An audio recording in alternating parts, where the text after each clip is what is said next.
लेकिन एक सेकंड यार क्या ये छुट्टी वाले दिन भी मोबाइल चलाते रहते हो? थोड़ा टाइम मेरे साथ भी स्पेंड कर लिया करो।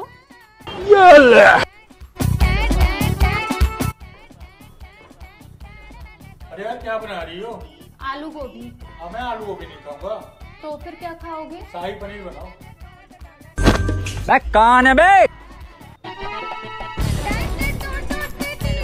अच्छा सुनो, हाँ एक कप चाय हो जाए। ठीक है, ला रही हूँ। ये लो चाय। चाय के साथ थोड़ी पकौड़ी हो जाती तो और मजा आ जाता।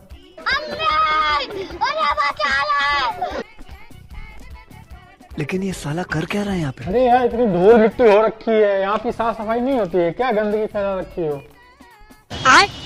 हो जाएगी। यार एक कप ये क्या है? ये लो फोन, मुझे माफ करो।